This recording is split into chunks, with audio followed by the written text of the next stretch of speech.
Hello guys, welcome back to our YouTube channel. ഇന്ന് നമ്മൾ പോകുന്നത് കാസർഗോഡ്, അതായത് കുമ്പള, കേരള കർണാടക ബോർഡറാണ് നമ്മുടെ നാട് അവിടെ. അപ്പോൾ എൻ്റെ ഡ്രസ്സ് അവിടെ ഉണ്ടായിരുന്നു, അപ്പോൾ അത് എടുക്കാൻ വേണ്ടിയിട്ടാണ് ഞങ്ങൾ പോകുന്നത്. അങ്ങനെ ഞാൻ ചേച്ചിനെ വിളിച്ചിട്ട് ഒറ്റ മൈൻഡിൽ പോകാം കേട്ടോ. ചേച്ചിനെ വിളിച്ചിട്ട് ഞാൻ പറഞ്ഞു നമുക്കൊന്ന് കുമ്പളയിൽ പോയാലോ. അപ്പോൾ ചേച്ചി പറഞ്ഞാൽ ഓക്കെ റെഡി പോവാം. അങ്ങനെ ഞങ്ങൾ പോയതാണ്. അപ്പോൾ അനിയേട്ടൻ്റെ ഓട്ടോറിക്ഷയിലാട്ടോ ഞങ്ങൾ പോകുന്നത്. അനിയേട്ടനെ വേഗം വിളിച്ച് അനിയേട്ടൻ റെയിൽവേ സ്റ്റേഷനിൽ പോകണം വരുമെന്ന് ചോദിച്ചിട്ട് അനിയേട്ടൻ വന്നു. ഞങ്ങൾ ഓട്ടോറിക്ഷ കയറി ഇതാ പോയിക്കാണ്. ഞങ്ങളവിടെ ഒന്നും കഴിച്ചിട്ടുണ്ടായിരുന്നില്ല.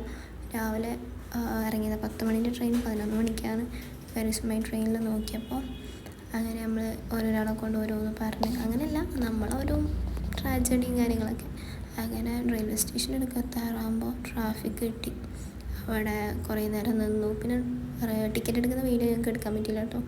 അങ്ങനെ ഓരോന്നതിന് പിന്നെ നമ്മൾ അവിടുന്ന് ഓരോ കോപ്പറായി കഴിച്ച് വിശന്നിട്ടാണെങ്കിൽ പൊന്നിട്ട് എനിക്ക് വയറ് കാഞ്ഞിട്ട് വയ്യായിരുന്നു. അങ്ങനെ ഒരു പപ്സ് വാങ്ങിച്ചിട്ടുണ്ടായിരുന്നു. അത് കഴിക്കുമ്പോഴത്തേനും ട്രെയിൻ വന്നു. അപ്പോൾ എനിക്കെന്തോ നടക്കടായി. അങ്ങനെ ഈ ട്രെയിൻ പോയിട്ട് കഴിക്കാൻ വിചാരിച്ച് നിന്നപ്പോഴത്തേനും അതാവും ഞങ്ങളുടെ ട്രെയിൻ വരുന്നു. പിന്നെ വിചാരിച്ച ഓക്കെ. അങ്ങനെ എന്ത് ചെയ്ത് നേരെ ട്രെയിനിൽ കയറി ഞാൻ അവിടുന്ന് കഴിച്ചിട്ട് ഞാൻ നേരെ ബർത്ത് കയറി ചേച്ചി അവിടെ ഇരുന്നു. എനിക്കാണെങ്കിൽ ഉറക്കം വന്നിട്ട് വയ്യായിരുന്നു. അങ്ങനെ ഞാൻ മേലെ ബർത്ത് കയറി കിടന്ന് ചേച്ചീൻ്റെ കോപ്പറയെ കളി. ചേച്ചി ഉറങ്ങായിരുന്നു, നല്ല ഉറക്കം. പിന്നെ നേരെ കാസർഗോഡ് എത്തി. അവിടുന്ന് ഫുഡ് കഴിച്ചിട്ട് ഇറങ്ങി വെച്ചിട്ട് ഒരു ഹോട്ടലിൽ കയറിയതാണ് നമ്മൾ. അവിടുത്തെ മിററും വെറുതെ വിടില്ല. അങ്ങനെ ഞങ്ങൾ മന്തി കഴിച്ചു ഗൈസ്. ഒരു മൗണ്ടൻ ഡ്യൂ കുടിച്ചപ്പോൾ തന്നെ ആഹാ ഒന്നും പറയണ്ട, ക്ഷീണമൊക്കെ പമ്പാടുന്നു. അങ്ങനെ ഫുഡ് കഴിച്ചിട്ട് ഇറങ്ങി. കുമ്പളയിൽ പോകണേ ഇനി. അപ്പോൾ 2 മനസ്സായി. ഫുഡ് കഴിച്ചപ്പോൾ നടക്കാനൊന്നും പറ്റുന്നില്ല. ഞാൻ ചേച്ചിനോട് പറഞ്ഞു വേണ്ട, നമുക്ക് കിട്ടൂസിന് എൻ്റെ ഒരു ബ്രദറുണ്ട്, അപ്പോൾ അവനെ വിളിക്കാം. എന്നിട്ട് അവൻ വന്നു. അവനെ വിളിച്ചപ്പോൾ അവൻ പറഞ്ഞു ഞാൻ വരാം. അത് ഞങ്ങൾ നേരെ റെയിൽവേ സ്റ്റേഷനിലേക്ക് ഓട്ടോയിലേക്ക് പോകാമെന്ന് വിചാരിച്ചു. അങ്ങനെ ഓട്ടോയും തപ്പി നടക്കുമ്പോഴത്തേ അങ്ങനെ നമ്മൾ ഓട്ടോയും തപ്പി നടന്നു ഗീസ്. ഓട്ടോയും തപ്പി നടക്കുമ്പോൾ നല്ല വെയിൽ പോയിരുന്നു. ഒരു സൺസ്ക്രീൻ പോലും നമ്മൾ മുഖത്തിട്ടിട്ടില്ല. ഭയങ്കര ടാൻ അടിച്ചിട്ടാണെങ്കിൽ വയ്യ. രാവിലെ വന്ന പോലെ അല്ല, വൈകിട്ട് ഉച്ചയ്ക്ക് 2:30-3 മണിയായി. അങ്ങനെ ഞങ്ങൾക്ക് ട്രെയിൻ ഉണ്ട് 3 മണിന്. അങ്ങനെ ഓട്ടോറിക്ഷ തപ്പി ഓട്ടോറിക്ഷ കിട്ടി. അങ്ങനെ നേരെ അങ്ങേരോട് ചോദിച്ചു ഗൂഗിൾ പേ ഉണ്ടോ. ഗൂഗിൾ പേയിലാണ് ക്യാഷ് ഇരിക്കുന്നത്. പറഞ്ഞാൽ ഉണ്ട് കയറുമെന്ന് പറഞ്ഞു. അപ്പോൾ എവിടെയാന്ന് ചോദിച്ചു. അപ്പം റെയിൽവേ സ്റ്റേഷനിൽ പറഞ്ഞു കയറാൻ പറഞ്ഞു. അങ്ങനെ കയറി. പിന്നെ നോക്കുമ്പോഴത്തേനും വണ്ടിയിലിരുന്ന് ചേച്ചിന് എന്തൊക്കെയോ പറയണ്ടായിരുന്നു, ട്രെയിൻ വരുന്നതും പോകുന്നതും കാര്യം. ഞങ്ങൾ എന്നിട്ട് കിട്ടൂസിനെ വിളിച്ചപ്പോൾ അവനോട് പറഞ്ഞു എടാ നീ റെയിൽവേ സ്റ്റേഷനിൽ വാ, ഞങ്ങൾ അങ്ങോട്ട് വന്ന ട്രെയിൻ നമുക്ക് തിരിച്ചിങ്ങോട്ട് കിട്ടില്ല, സോ അതിന് ശേഷം ട്രെയിൻ ഇല്ല എന്നൊക്കെ പറഞ്ഞ് അങ്ങനെ അവ കൊണ്ടുതരാമെന്നുള്ള ഇതിൽ ഞങ്ങൾ കയറിയത് കേട്ടോ. പിന്നെ ഞങ്ങൾ രണ്ടാളും എന്തൊക്കെയോ അവിടെ ചർച്ചയിലായിരുന്നു. അതിനിടയിൽ ഞങ്ങൾ സിനിമാ നടിയിലൊക്കെ കണ്ടു. പക്ഷേ ഈ പേര് ഓർമ്മയില്ല കേട്ടോ. പറഞ്ഞ് സീരിയൽ ആക്ടർ, സോറി. അങ്ങനെ നമ്മൾ ഓരോ കാര്യങ്ങളൊക്കെ പറഞ്ഞ് ഓരോ എന്തൊക്കെയൊക്കെയോ ചളിയടക്കായിരുന്നു. അത് കഴിഞ്ഞ് അവിടെ റെയിൽവേ സ്റ്റേഷനിൽ എത്താറാകുമ്പോൾ അതിനിടയിൽ ഞാൻ പറഞ്ഞു ചേച്ചി നമ്മളെ വീട്ടിലേക്ക് ആദ്യമായിട്ടാണ് വരുന്നത് എന്നുള്ളതായിരുന്നു കേട്ടോ. അപ്പം അങ്ങനെ ചേച്ചീനെ കഴിഞ്ഞ് ചേച്ചി ഭയങ്കര കൂൾ മൈൻഡാണ്. ഷീസ് മൈ സെക്കൻഡ് മദർ എന്ന് പറയാം. അത്രയും നല്ല കമ്പനി അങ്ങനെയൊക്കെ. അങ്ങനെ നമ്മൾ റെയിൽവേ സ്റ്റേഷനിലെത്തി. അവിടുന്ന് ടിക്കറ്റ് എടുത്ത് ഫുള്ള് കരിവളിച്ചെന്ന് പറഞ്ഞാൽ അങ്ങനെ ടാനടിച്ച് എങ്ങനെയാണോ വന്നത് അതേപോലെ ഒന്നും അല്ല നമ്മൾ തിരിച്ച് പോകുമ്പോൾ.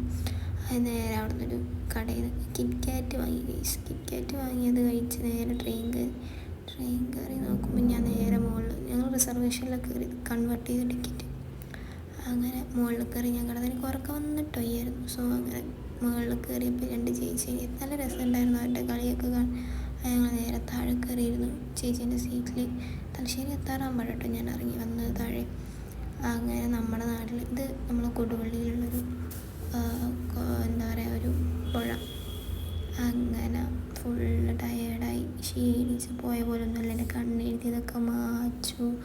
ആകെ ലിപ്സ്റ്റിക്ക് മാത്രം ഫുൾ അണ്ണാച്ചി പോലെ അതിന് സത്യം പറഞ്ഞാൽ. പിന്നെ അത് കഴിഞ്ഞ് ഒന്നാമത് ചൂട്, വിയർപ്പ് ഒന്നും പറയണ്ട, നമുക്ക് നിൽക്കാൻ പോലും വയ്യായിരുന്നു. കാസർഗോഡത്തെ ചൂട് നമ്മുടെ നാട്ടിനേക്കാൾ വയ്യായിരുന്നു. അങ്ങനെ തലശ്ശേരി എത്താറാകുമ്പോഴാട്ടോ ഞാൻ ആ വീഡിയോ എടുത്തത്. അങ്ങനെ തലശ്ശേരി എത്തി ഞങ്ങൾ ഇറങ്ങാൻ പോവാണ്. ട്രെയിൻ ഇറങ്ങാൻ പോയി. നല്ല തിരക്ക്. ജനറൽ കമ്പാർട്ട്മെൻറ്റൊന്നും കാല് വെക്കാൻ പറ്റില്ലായിരുന്നു. അങ്ങനെ ഇറങ്ങി. എന്താണെന്ന് പറയാൻ പറ്റില്ല, അത്രയും തിരക്ക്. ഞങ്ങൾ അപ്പുറത്തെ ഭാഗത്ത് നമുക്ക് കിടക്കണം. അപ്പുറത്തെ ഭാഗത്ത് കിടന്നാലേ നമുക്ക് ഓട്ടോറിക്ഷ കിട്ടുള്ളൂ. പക്ഷേ നമുക്ക് ഓട്ടോറിക്ഷയിലല്ല പോകുന്നത്. സ്റ്റാൻഡ് വരെ നടന്ന് സ്റ്റാൻഡിൽ നിന്ന് കുറച്ച് സാധനങ്ങളൊക്കെ വാങ്ങിച്ചിട്ട് വീട്ടിൽ പോകാമെന്ന് വിചാരിച്ചു. സമയം ഒരു 5:30 ആയിട്ടോ, 5:30 ആയി. ചേച്ചിക്ക് ചെറുതുണ്ട്, അതിനങ്ങനെ ചേച്ചി വേണമെന്നില്ല. മാമിയുണ്ട്, ചേച്ചിയുടെ അമ്മ, മാമീനെ മതി. പിന്നെ എന്താ ഞങ്ങൾ അപ്പുറത്തെ ഭാഗത്ത് കിടന്ന് എന്തൊക്കെയോ പറഞ്ഞ് ചിരിക്കുകയായിരുന്നു ഞങ്ങളുടെ. അങ്ങനെ നേരെ ബസ് കയറി. സാധനങ്ങൾ വാങ്ങിയ വീഡിയോ എടുക്കാൻ പറ്റില്ല കേട്ടോ. അങ്ങനെ നേരെ ബസ് കയറി. നല്ല തിരക്ക് ബസ്സിൽ. എനിക്ക് സീറ്റ് കിട്ടിയിട്ടോ. ഞാനാണ് സൈഡ് സീറ്റിലായിരുന്നു. എനിക്ക് സൈഡ് സീറ്റ് തന്നെ വേണമെന്ന് വിചാരിച്ചു. സൈഡ് സീറ്റിൽ അത് ആണുങ്ങളെ ഭാഗത്ത് തന്നെ കയറി ഇരിക്കുകയും ചെയ്തു. മറ്റേത് ഫുള്ളായി. അങ്ങനെ എന്ത് ചെയ്ത് നേരെ ഇത് സ്റ്റാൻഡിൽ ഇരിക്കുന്നൊരു ക്ലിപ്പായിരുന്നു കേട്ടോ. ഇതിന് മുന്നേ ഇടേണ്ടതായിരുന്നു. പിന്നെ അങ്ങനെ നാട്ടിലെത്തി. അവിടെ ഇരിക്കുന്ന വീഡിയോ കേട്ടോ. ഞങ്ങളെ നാട് ഇതാ വീണ്ടും ഗേഷ്. ഞങ്ങളുടെ നാട് കണ്ടു, പ്രകൃതി മനോഹരിതമായ. ഇതാണ് ബോട്ട് ചട്ടി. Guys tata bye bye. അടുത്ത വീഡിയോയിലേക്ക് വരുമ്പോൾ വീണ്ടും കാണാം.